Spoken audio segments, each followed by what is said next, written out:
The Chiefs are really, really good. They are. And it's so annoying because it's like, oh, the Bills can't get over the hump. The Bills can't get over the hump. But it's like, this is a historic team that the Bills can't get through. Like, it makes sense because of how fantastic the Chiefs are. It's a historic hump. Yeah. Yeah. That's a terrible thing you just said.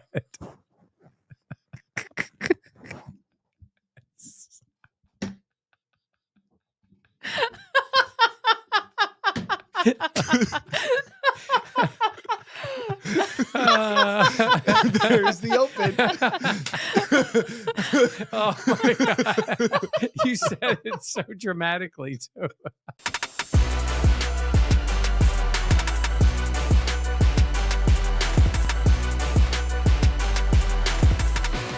This is the Buffalo Plus Podcast, brought to you by Connors and Ferris. All right, welcome back to the Buffalo Plus channel, presented by Connors and Ferris. Mike Catalana, Dan Fates. I am Jenna Cottrell. Please be sure to like, comment, subscribe, and share. We always appreciate it. Today's episode, we're going to be breaking down what Brandon Beane and Sean McDermott had to say in their end of the season press conferences, the vibe in Buffalo. We're also going to talk about some players, their future, all of that. So let's get into it. But first and foremost, I just want to start with, Mike, what was the general vibe you got? So Brandon Beane spoke to us. Sean McDermott spoke to us. Combined, they talked to us for over 2 hours.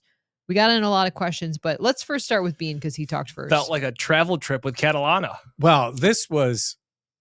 Why did I take a stray there? I didn't do anything.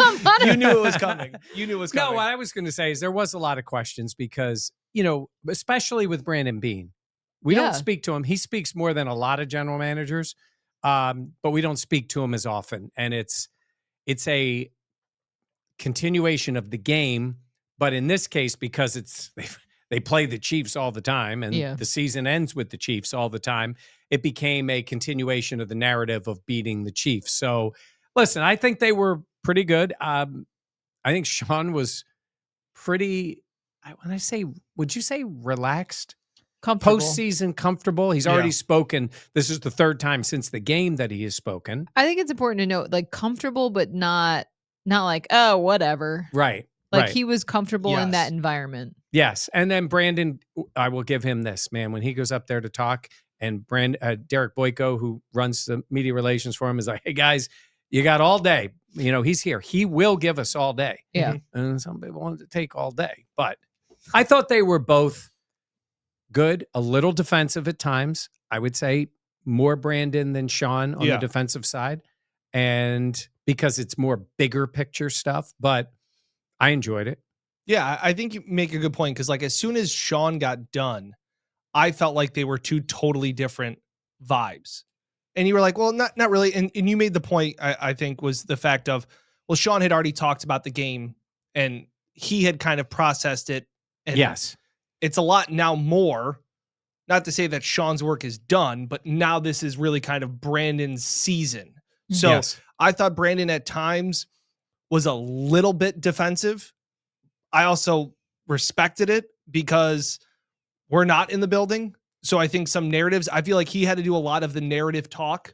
He got asked about that time and time again about, is this the type of, he also said too, the fact that he wasn't going to make any rash decisions, that this was Wednesday, Thursday, right. Yeah. This podcast coming out Friday. The fact that the loss is still raw, that he's still emotional, that he doesn't want to make any rash decisions. So when we asked him about certain players or certain position groups, and I think he was asked about all of them, he did kind of say, like, we need to evaluate it. Yeah. I thought Sean was maybe a little bit more, as you said, comfortable. I think he's processed that more. Yeah. That whereas Brandon was still trying to get through that. It felt like the emotion was a lot stronger in terms of that rawness. I agree in terms of Brandon Beane's press conference, but I did like that he acknowledged of, like, right now he's not in a position to make decisions because everything is so fresh. And I think sometimes we all are like this, where there's the raw emotion of after a loss like that, the season's over and it's like, this sucks. This is terrible. This is awful. How could you do this?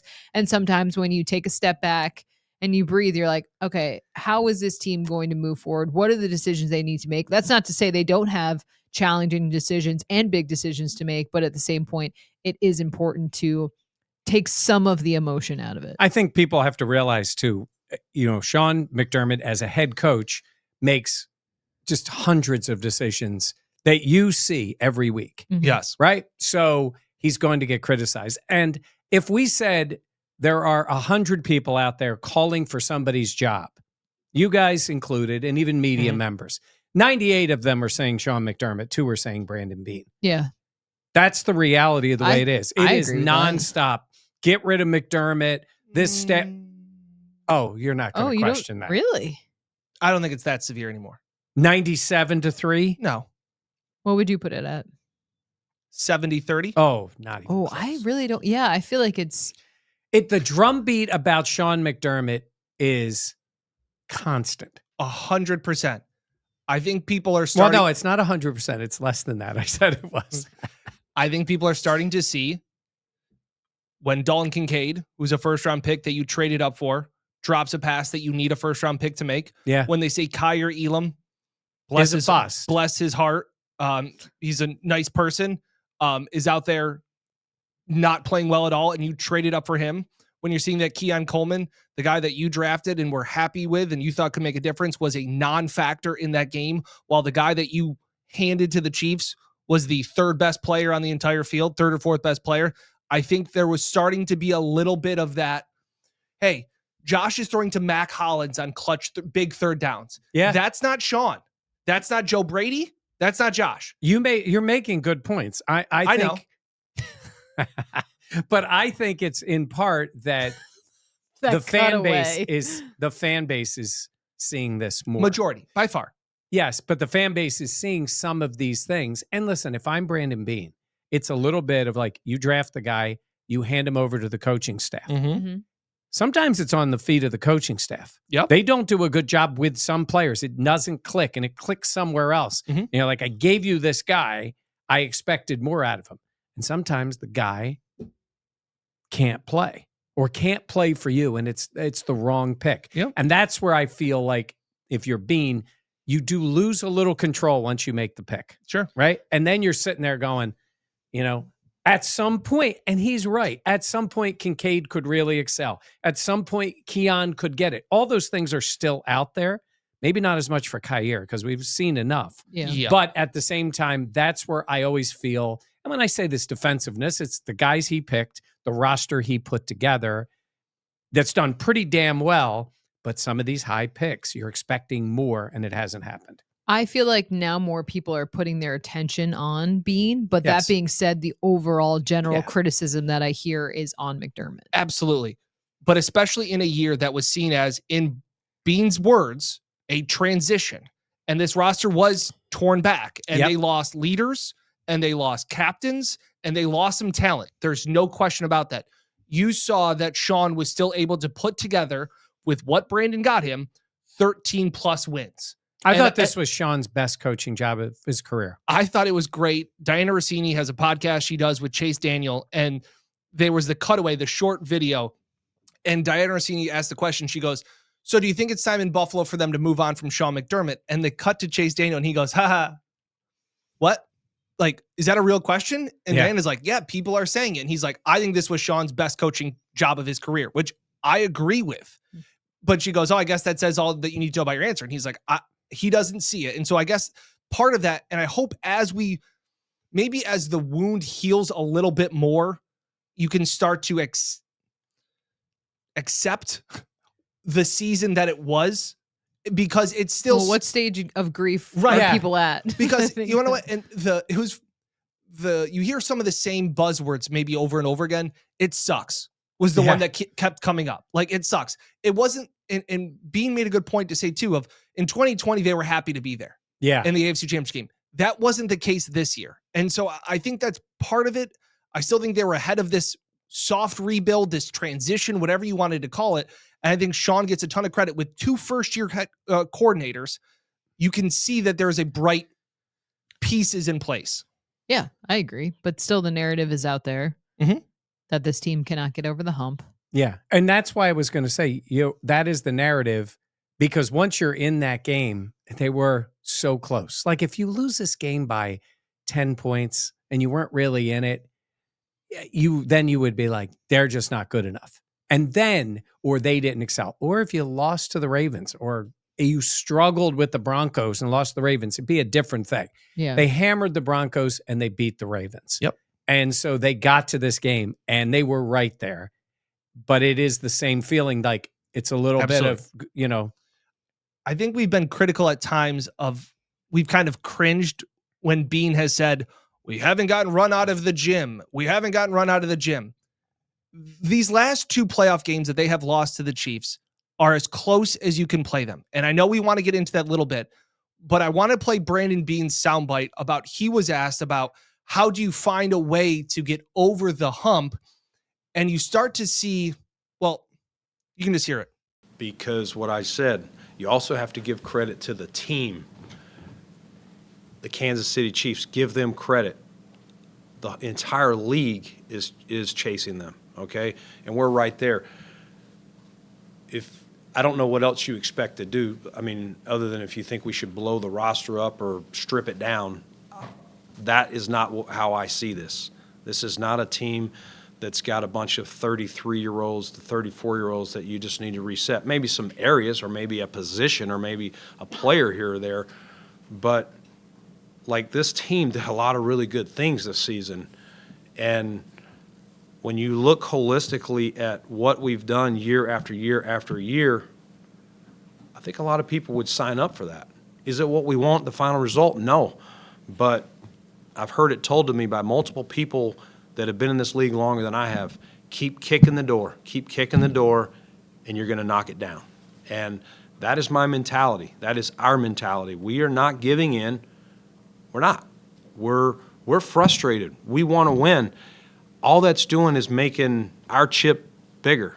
I respected the table pounding a little bit. He was mad. Yeah. And I think, and Sean, was it Sean or Beane that talked about, you don't want to be a team that can't get over the hump? It was Sean.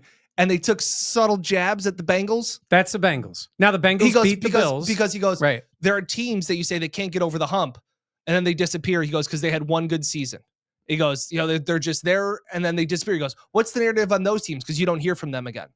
There is something to be said for you are right there. Mm-hmm. And that takes a lot. It's not the same as the Bills teams of the 90s.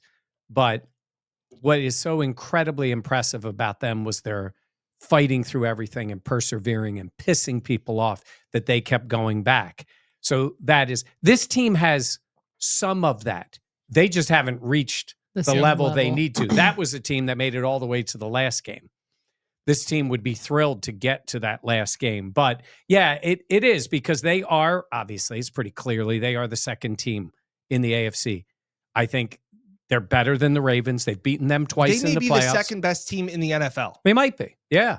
It is frustrating, though. And I think you brought this up in your dilemma video about, like, the Chiefs are really, really good. They are. And it's so annoying because it's like, oh, the Bills can't get over the hump. The Bills can't get over the hump. But it's like, this is a historic team that the Bills can't get through. Like, it makes sense because of how fantastic the Chiefs are. It's a historic hump. Yeah. Yeah. That's a terrible thing you just said.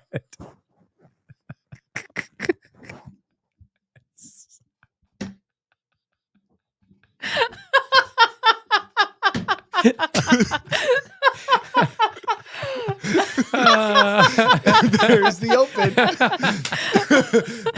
Oh my God. You said it so dramatically too. When you said it's a hump, and I was like, I'm gonna say it. I'm gonna, as Catalano would say, I'm gonna pause and own it. Oh my God. There's the open. That's so good. Oh my gosh. It is. It's Barkley, it's Ewing, it's Malone, right? You couldn't get past Jordan. Everything they did, Reggie Miller, whoever it was, great players that never got it. Yeah. Because that stinking Jordan was there the whole time. And even at times, and then they went out and made moves like to bring Rodman in. Mm-hmm. And that's what the Chiefs have done. Yeah. They bring players in, they have done it, and it works for them. And it's frustrating because like in those games. They weren't blowouts. Most of the time, those games were close. And here's Jordan passing to Kerr, and he knocks down the shot. And you're like, really? MVS is going to catch that ball? Yep. Right? Yeah. That's what happens when they're great like this. And so doesn't mean the Bills can't beat them. It doesn't mean eventually they won't. Correct. But there's one thing to be always the bridesmaid, and everybody else is going. When it's a recycling, when it's a whole bunch of different brides that keep walking up to the altar. And Sean made the point of being through this before with Andy. Yeah. And I lived it being an Eagles fan where they were really good, but they lost to the Rams, Bucks. and they lost to the Bucks at home. And then Jake Delhomme. Now there were, that last one, they were banged up and all was fine, but they were home for 2 of those. Bills have been banged up too. And then they finally got to the next one. They beat Atlanta and they went to the Super Bowl. So it took them. But that was against, I'd say, a pretty good Bucks team, a team that was happy to be there in Carolina, and a really good Rams team. Yep. That's who they lost to. In this case, it's Chiefs, and with a Bengals slipped in there, and then Chiefs in the other time. So that part makes it like. And for the Super Bowl, it's been Chiefs. Yeah. Yeah. Obviously, Chiefs. Yeah. And I guess that's what I take away. And at times, maybe early on, you're kind of sitting there going, you got to change something up because, and Brandon will go up there and say, we're not getting run out of the gym. It's only a few points. And then you start to see it and you see other teams get blown out. Yeah. Like the Texans weren't in it in other games, like the Chiefs have rolled opponents. It really does come down to a spot goes your way or a spot doesn't. The Bills. It's too soon. Yeah. Oh, I'm just saying. You also have like the fact of like the Bills got there because of a bounce went their way, and Mark Andrews drops that ball. Tyler Bass kicks a field goal in last year, and maybe this is another different conversation. It didn't happen. You can't sit there and take plays away, but you try and put in perspective of that this isn't some mismatched rivalry. Like the narrative will say 0-4, period. That's in a vacuum.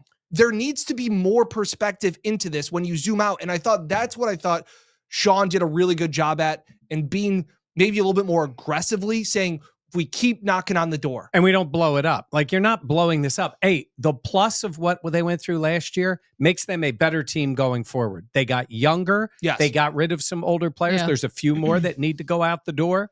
But they've already semi-transitioned. So in that year, they ended up making it to within a win of the Super Bowl.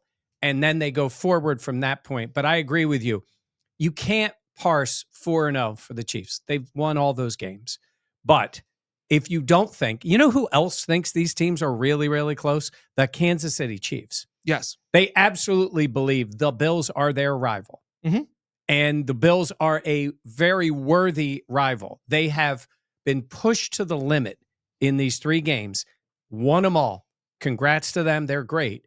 But like, they're not sitting there going, we got this. Like even last year when they played the Ravens on the road, they took control of that game. They punted the ball like 4 times in the second half and they still won the game. Yep. So they know they're beating the Ravens. The Bills know they're beating the Ravens in the playoffs. It's just the Chiefs. Yeah. Which does make it all the more frustrating. Yeah. But I did think it was nice to hear their perspective of Sean and Brandon talk about essentially like not getting discouraged and being confident in their process. And when they said that, they said essentially like, that doesn't mean we're just sticking to what we do. Yeah. That means we're throwing everything at the wall. We're seeing, could this work? Could that work? What about this? What about that? And I think that's sometimes a misconception from fans where it's like, you're just doing the same thing over and it's the same result. Like that's the definition of insanity. And I think today they talked about how, no, we do look at things differently. We do try to figure out which ways we can get an advantage or what didn't work and how we can improve on that. So I think that is an important factor because you're right. Like you hear them say like, hey, essentially we're going to trust the process. And you're like, well, where has that process gotten you? Yeah. But I do think the backstory of how you have to dismantle everything and figure it out and see what works is important. Yeah. And I think there is this tired narrative now that's out there that Sean does the same thing defensively and there aren't any adjustments. And I did my video yesterday because you guys did the You Ask We Answer. I felt left out. I wanted to. He was invited. Yeah.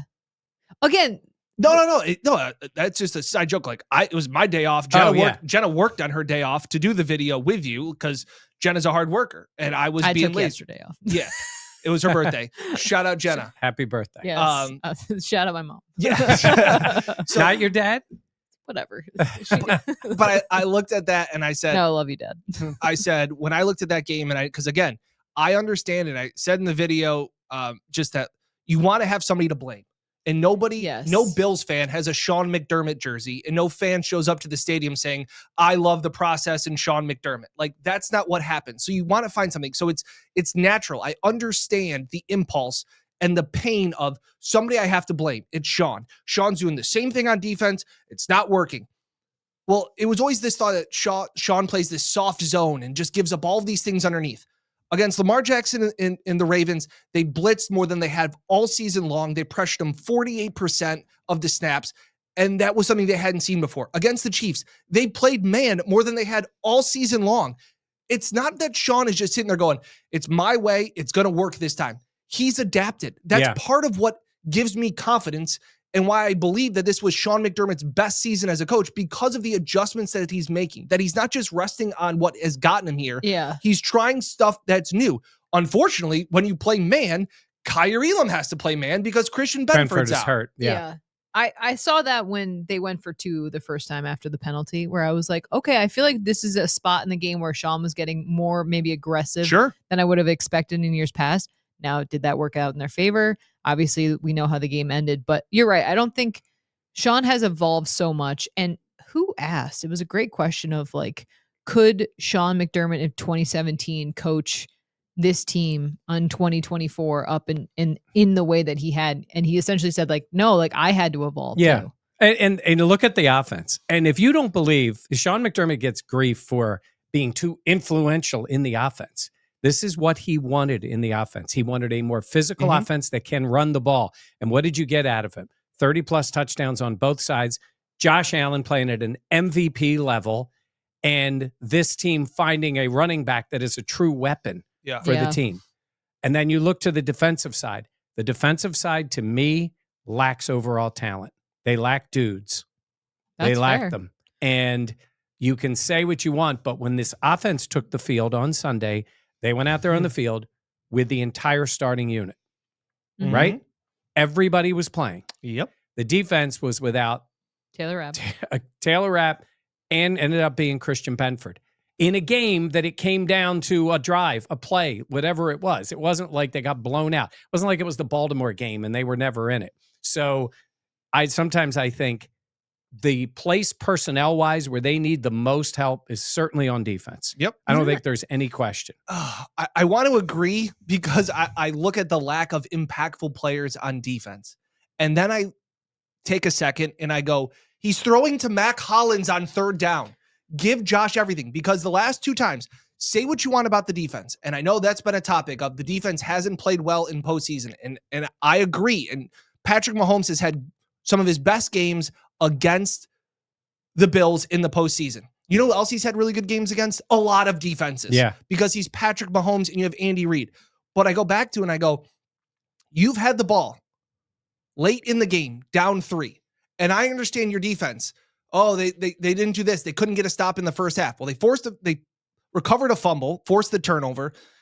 It also comes down to it. Your defense, I believe, made enough. I'm not saying they did enough to win the game, but they made enough plays. They swung the momentum. They gave the offense a chance to have the lead there in the second half. And Josh Allen and Dalton Kincaid didn't connect. Yeah, 11 points they give up in the second half of that game. Yep. Milano forced them out of a field goal. Jordan Phillips, huge sack on the play that ended up making them kick a field goal. If you think of it in the context of, and I have faith that Josh will do that. He hasn't done it the last 2. Absolutely. But I have faith that he will do that in a game. And they both said today, like, give me that circumstance. Heck, Sean said it right after the game. I'm happy Josh has got the ball in his hands. Down 3, yeah. But if you score a touchdown there and win the game, you look back and go, damn it, the defense came through in the second half. They did enough, like you said. They didn't do enough the whole game. They got run over in the first half. Correct. I'm not sitting there and saying they played a perfect game and they put their team into that they did enough to win, but I'm trying to find the right words. and I'm really good with word salad. Yes. Yeah. Word soup. Yeah. Yeah, there we go. But the fact is, and I always look back and I go, oh, they didn't get the stop here. I don't care as much. And I know end of the game stops are obviously more important. Your defense gets the stop to seal wins of that. But those stops early in that second half got the Bills back in the game. Yeah. They swung momentum. Ed Oliver took over that game for about a 2-series span. Like, that was huge. I go back to the Lions game. They didn't get stops late. They had 2 stops, forced 2 3-and-outs right in the beginning. That's huge. In those type of games, every punt, every Jordan Phillips sack that took them away from scoring a touchdown to force a field goal gave that offense a chance. Mm-hmm. And your first round pick didn't come up with a catch that he should make 98 out of 100 times. That's what they said today too. He's normally makes that catch. Well, he didn't in a big moment that would have bailed out Josh Allen. Would he normally make that catch? Because I don't have any confidence in that. Well, you're probably right because real talk, trust tree. I don't think he would make that catch. Here's what we've had in 2 seasons of Dalton Kincaid. He looks like a decent player in the NFL. Someone was getting on me on the comments that I had on the video we did Tuesday of like Dalton Kincaid had a historic first year. Don't give me that. And like, you're right. He did technically make like NFL history in terms of what did he have? The 8th most yards and 4th most catches in a year. Yeah, but you just look at what it was a low bar to clear. In the comments Stats are like bikinis. Question for the audience. Mark down in your comment. I want you to tell me the impactful play you have seen Dalton Kincaid make so far. Tell me the game that he took over and you went, man, he changed the offense. I think Keon's made more impactful plays. A couple of the plays he made were like, okay, at least you see that. And I'm not saying Kincaid can't get there. This isn't bust conversation. It's just right now he's just a guy. They told us he wasn't just a guy. They told us he was a mismatch guy. And they told us he was basically a wide receiver. Yep. Because they were selling us on, that's why they picked him here. And everybody liked him. Doesn't mean he can't get there. But this was not, they talk about, you see the numbers the first year. Very good. And we all thought, it's going to elevate. He didn't elevate. And then he had the knee and he had the other problems. We didn't all think that he would elevate. That's fair. You did not. You were right. You were right. That was a smooth swivel. But let's see. So let's see. Next year, it's year number 3. He can get himself healthy. Let's see if he becomes a mismatch guy. Interesting point that both Brandon Beane and Sean McDermott, when they were asked about Kincaid, is they talked about him getting stronger. Well, Dalton's a really good football player. I think sometimes what happens is some of these young players come in and they set the world on fire the first year. And then what happens naturally is expectations all of a sudden rise to a level of, okay, then the next year is going to be up here. And I think that's just human nature for all of us. And Dalton didn't have that next step up type of year.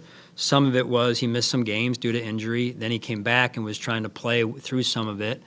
As far as the last ball, Dalton makes those plays, and it never comes down to just one play. And I want to make sure everybody knows that. Our confidence in Dalton is extremely high.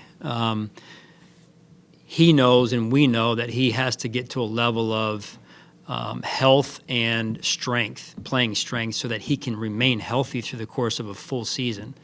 A lot of these tight ends are coming out that are built a little bit differently maybe than they were years ago, in terms of they're a little bit more built like Dalton and some of these other guys that their names, these household names now. But the way he could set himself apart would be to add some of that strength, add some of that that play strength, and that durability would help him. And so I know Josh, myself, Brandon, offensive staff, all extremely confident in Dalton. Yeah, I mean, Dalton, I would say Dalton didn't have the year that he expected or we expected. Nothing for any particular reason that I can say other than some durability things. He got nicked up during the season. Dalton's tough. He's going to have to continue to work on his play strength. He's not as built and muscular as let's just say Dawson is. And so that's one of the nuances of this game is you're a young player is, in college you don't play 17 games plus playoffs. So building your body up to withstand what it takes. And so unfortunately, I think it was the Colts game, banged his knee, got the PCL, I believe it was. And I think that set him back. I don't know that he returned from that right away. I think that's one of those things. It's not a surgery. I think it's just time and healing. When you open a wound and it scabs over, but you don't let it completely, and you keep just kind of like, now he will be able to rest and let it calm down. I think when he comes back, it'll be better. But we believe in Dalton, and Dalton is a big part of our plans going forward. Both of those answers were pretty much unprompted. It was pretty much about what does he need to do to get to the next level and make more impactful plays in year 3. And you thought, oh, it's time on task. It's the injury. They said he's as tough as nails. Like, they had compliments to say to him. But this is nothing new. It's not like Dalton lost weight when they drafted him. They knew that he was the size that he was. Yeah. And so it's a little bit surprising to say he needed to get in the gym this offseason when I would have thought last offseason to really kind of bulk up. So I think I'm right at this. He was the guy pushing Josh Allen as he was falling down with one hand. Right. And I'm saying is, hey, I got to put that on Joe there. So I believe in that situation, what happened was they wanted to go quick so that they can't sub. So the Chiefs can't bring in their jumbo package. So you're going quick because Reggie Gilliam wasn't on there either, and he's usually the pusher. Yeah, that's 2 times that I know it hasn't worked. The one time they had in L.A. when Josh decided to try to push him in. Yeah, it was the tight end, tall guy. Zach Davidson. Zach Davidson coming in on motion and doing it. If you're going to do it right. And I know you don't want to sub, but correct. And that was also after the Dalton spot. So he's on the field. Yes. If maybe you didn't hurry up, does the league say, hey, we're going to review this? Does the automatic? But I understand, to your point, the reason to try to hurry is so that you don't allow this up. So I see both sides. And again, I think that's a little bit maybe of Brady's inexperience because you want to go quick. You didn't get the first down, but we've seen throughout the season, it wasn't just in the AFC Championship game. There has been by video assisted review, it is deemed a first down. If they would have given them the extra 20 seconds, could they have? Yeah. I don't think they ever stop the play, but if it's in the natural course of a play clock and a play breaking, then they seemingly change it. Especially that one, which we all agree, Josh got the first down. I thought Kincaid got it too.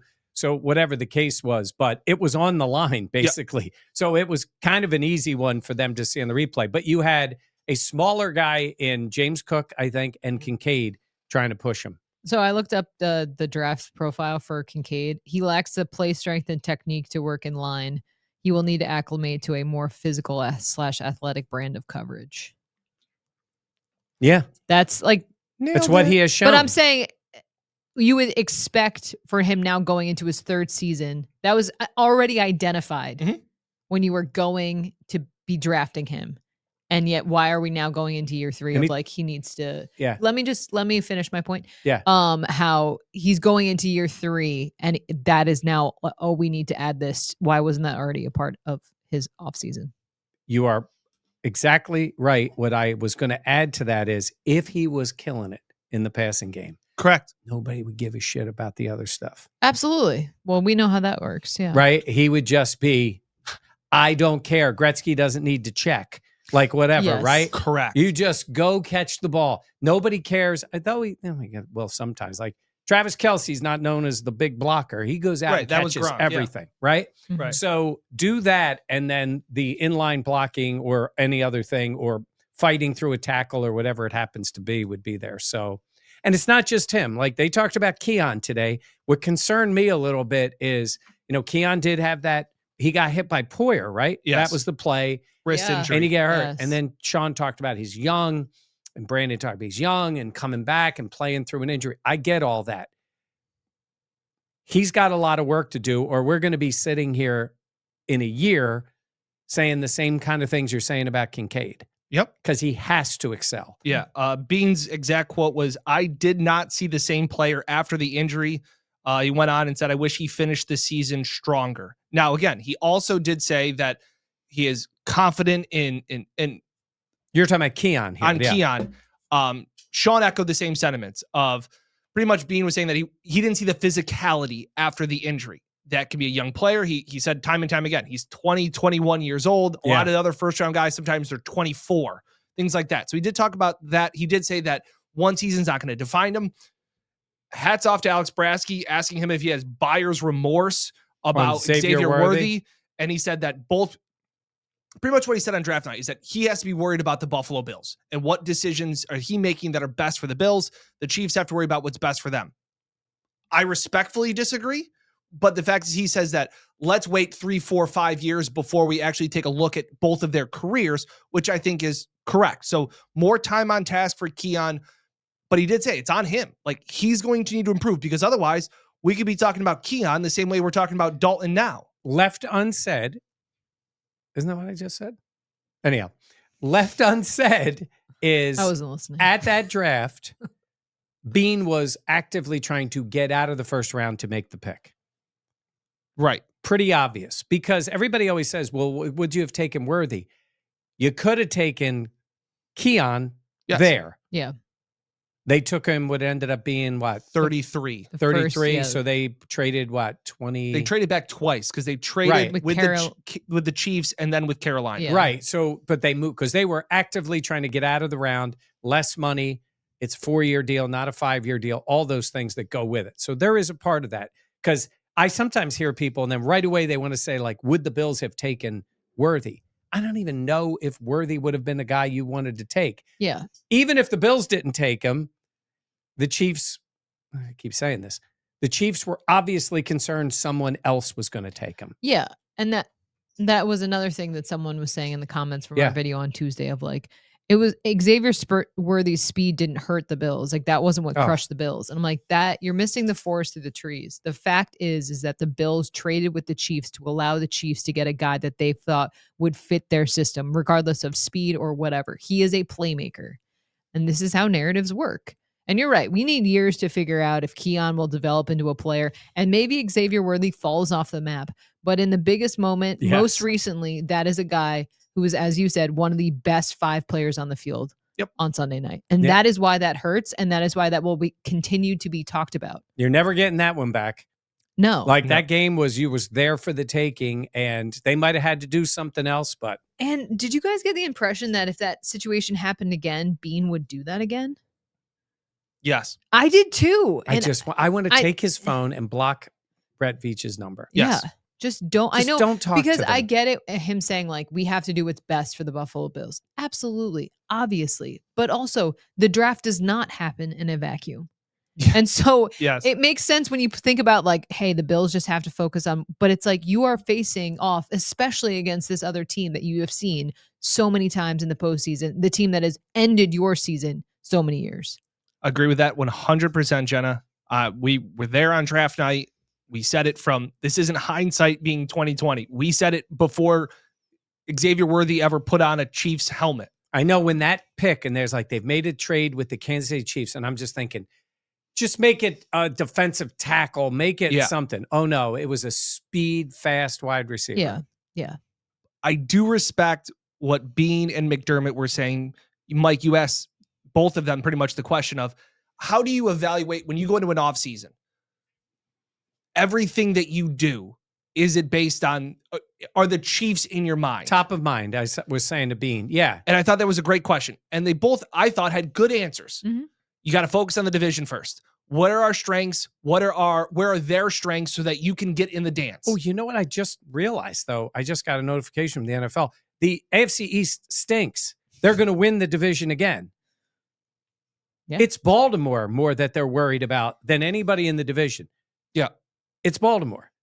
Because Baltimore is a very different matchup than the Chiefs, and they survived Correct. that. And that's what their answer was. They are right about that part. Because they said, if we build this team to beat the Chiefs, and then we don't face the Chiefs, I thought Beane was pretty funny. He goes, I'm going to come up here and be like, sorry, guys, we were building our whole team for the Chiefs. We were rooting for them. We were rooting for them, and we didn't face them. That was funny. Yeah. I like that context and perspective. You are, and he also said, you're building a team to win in indoors. You're building a team to win outside in snow, 30-degree winds. I understand that. But they are playing to beat the Chiefs. That's who stops them every year.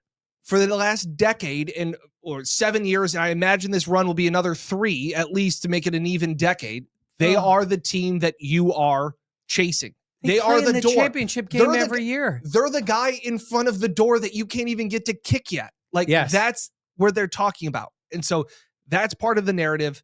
I thought Beane did a really good job for the most part of handling those narrative questions. Yeah. And he also was asked about, the unfairness. He defended Sean. He defended Josh. He said pretty much put the blame on me.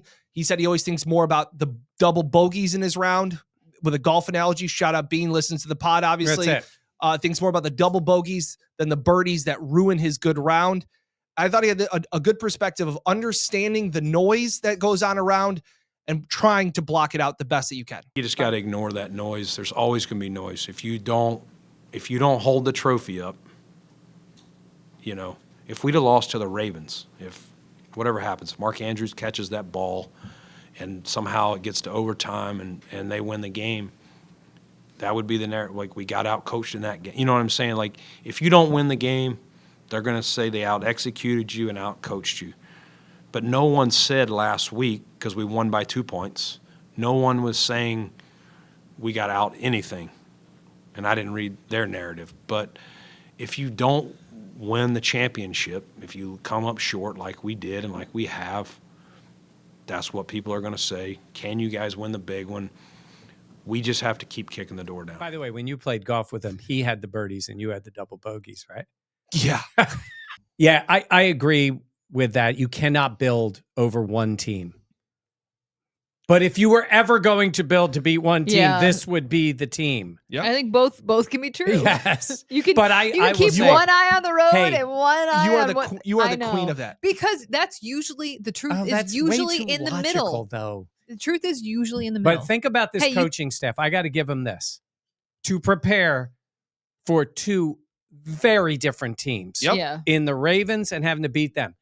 Kudos, credit to the Chiefs for finishing with the 1 seed, even though they pushed it the whole time, but they finished with the 1 seed because they basically, they got a bye, they got Houston at home, and then they waited for the Bills. And the Bills had to go through a physical game with a team very different than the Chiefs, I think, and then turn around and play. But they earned that, right? And that made a big difference. Yeah. Because reverse it, and the Ravens are playing them in Kansas City, and then they have to come to Buffalo. I know what happened the year before, but I would take my chances that way.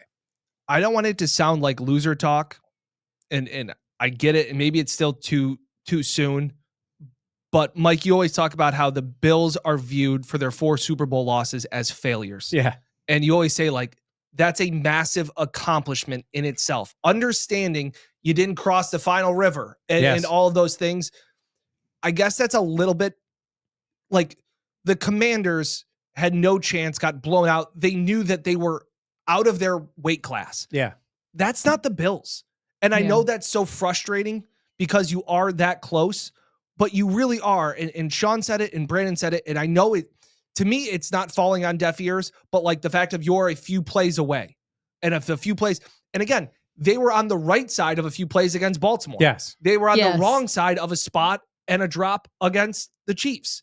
Or we'd be sitting here getting ready to plan the trip to New Orleans. And I look back to this and I think try and provide, and that's why I did the one video of trying to provide perspective of the season, the game, all of these things.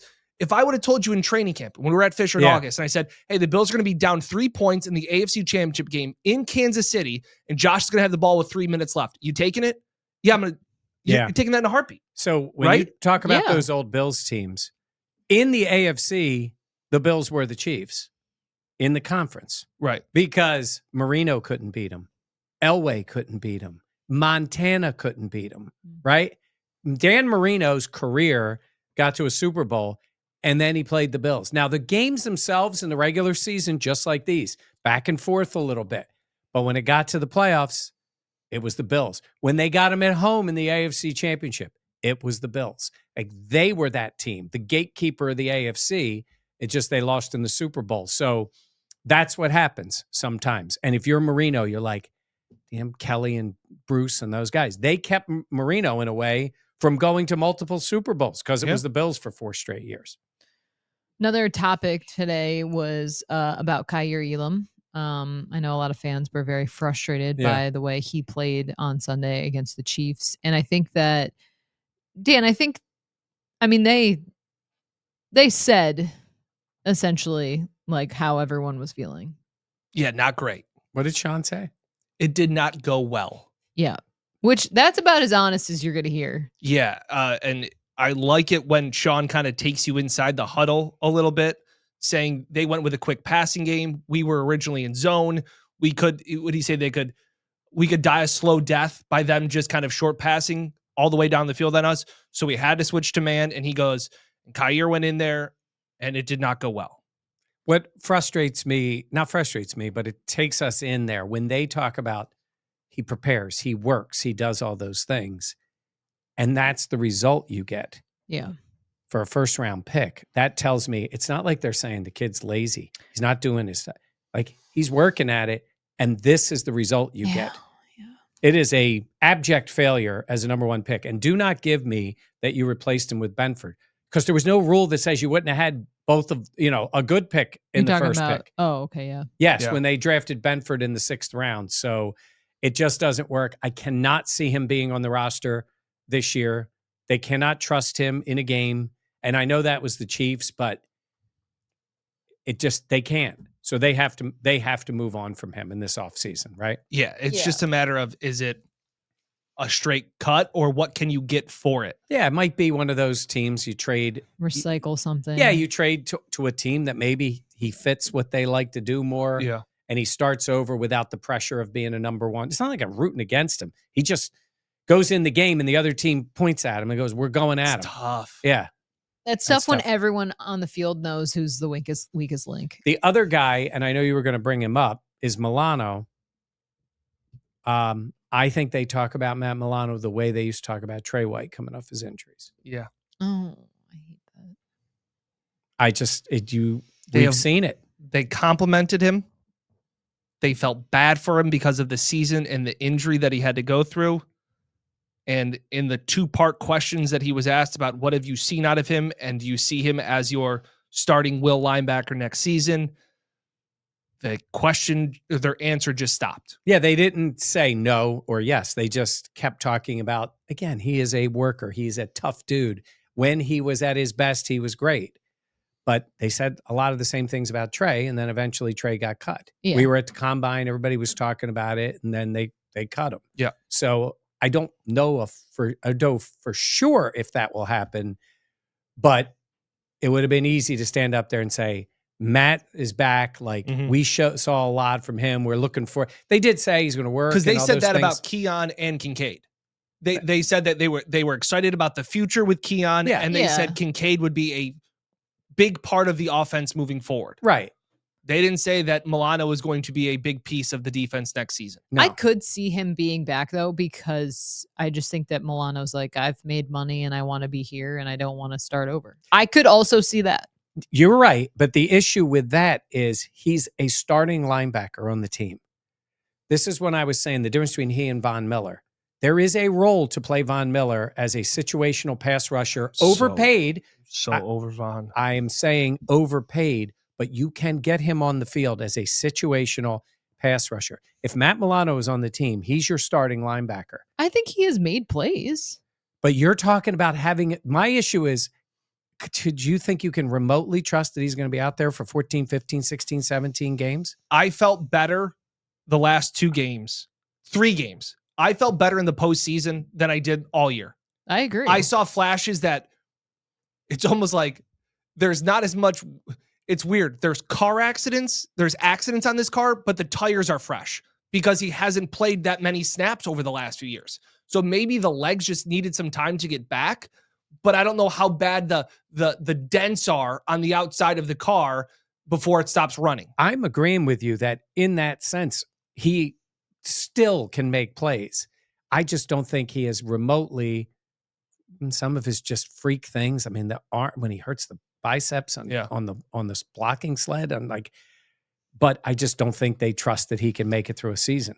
I mean, I totally understand. And Dorian Williams is there, and I think he'll be the guy. Yeah, that's fair. I mean, I'm not shocked by you saying that. I'm just also saying I wouldn't be shocked if they kept Milano. I understand why you would be hesitant, though, because he has not been out on the field. Like, that makes total sense. All right, let's go to the final thing to touch on today. Matthew Smiley, Sean McDermott, Brandon Beane. A lot of frustrating moments throughout the season on special teams. Was it Sean who was asked? Straight up, like, do you plan on... Go ahead. Sorry. No, I was just trying to help. No, I know. Go ahead. I know Mike's cut you off like 9 times today, and I know your New Year's resolution has failed today. Oh, it's February now.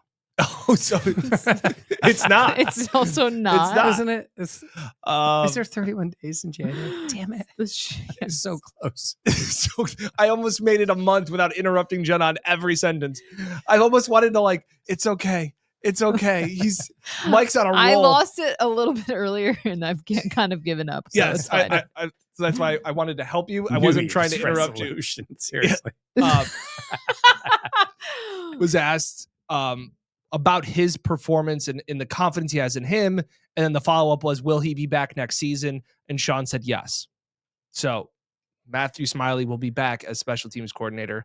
As far as we know. Do we believe that? I think you would have made the move by now because you got to hire somebody.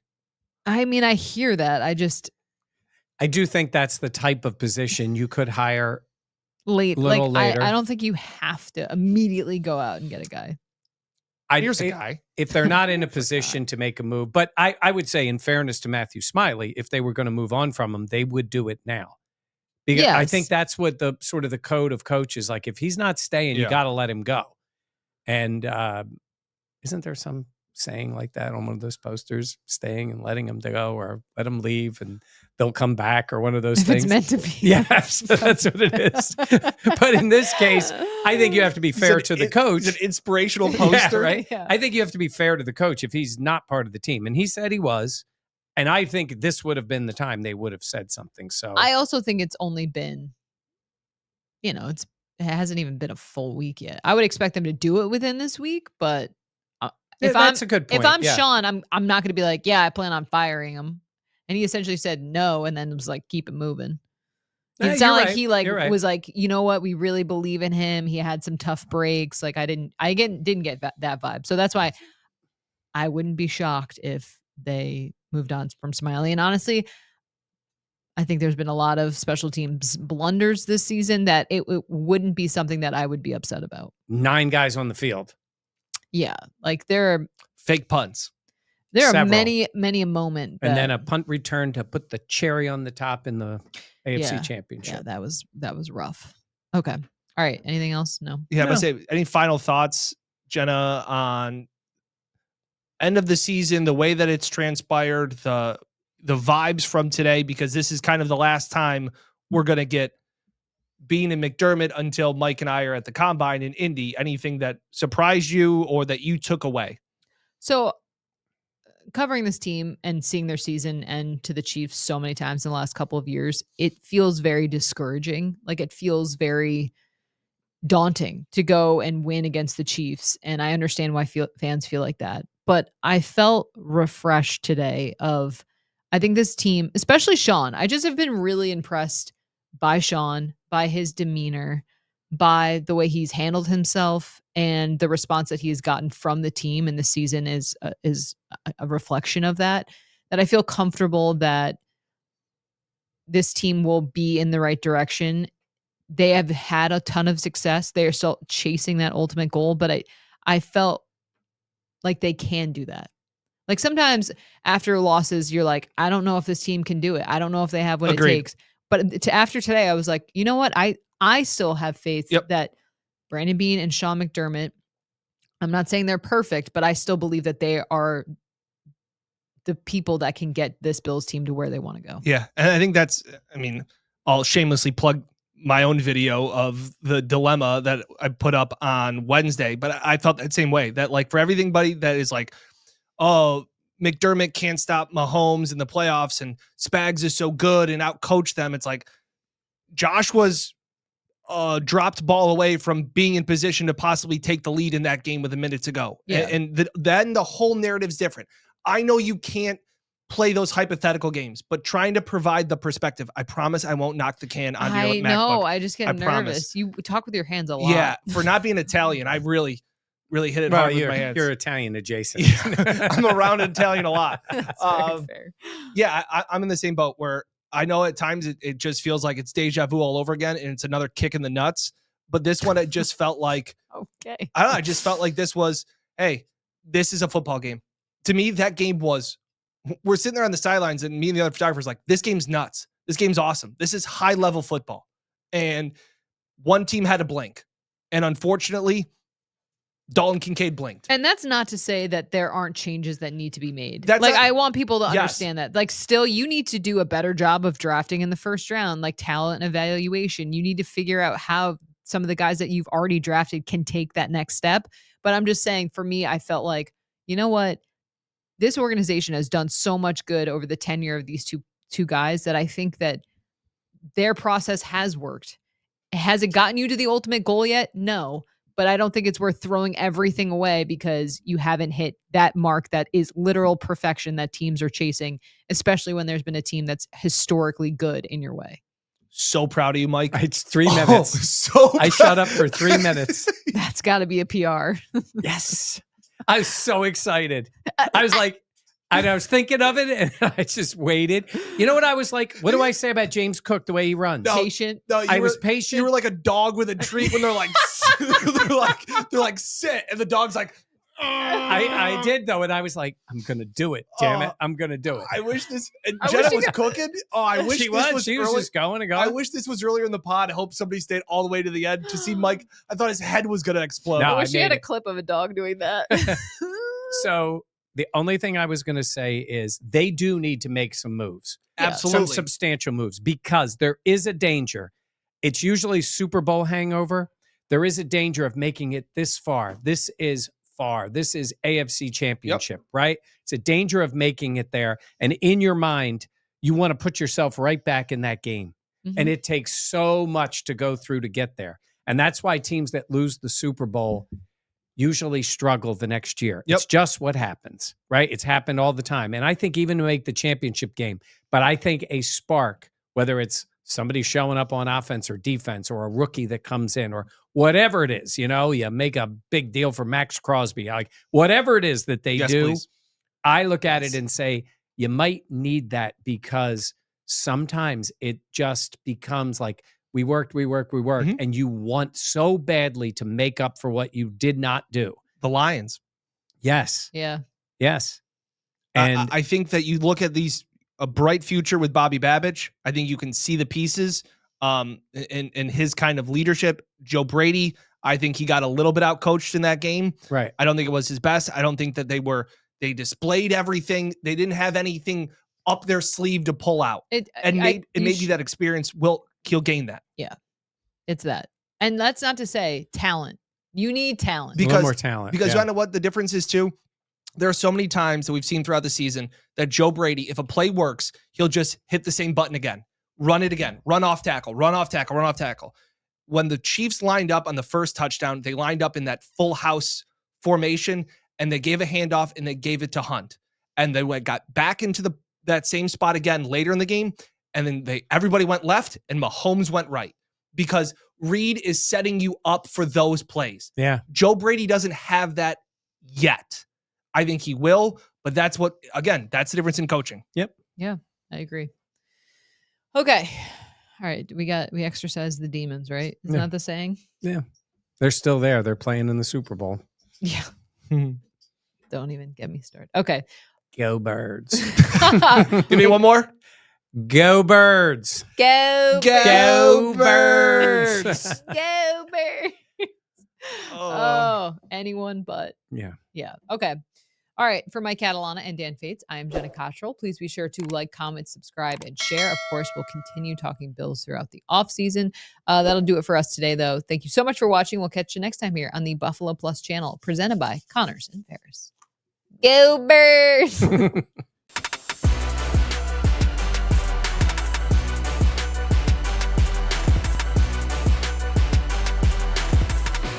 This is the Buffalo Plus Podcast, brought to you by Connors and Ferris.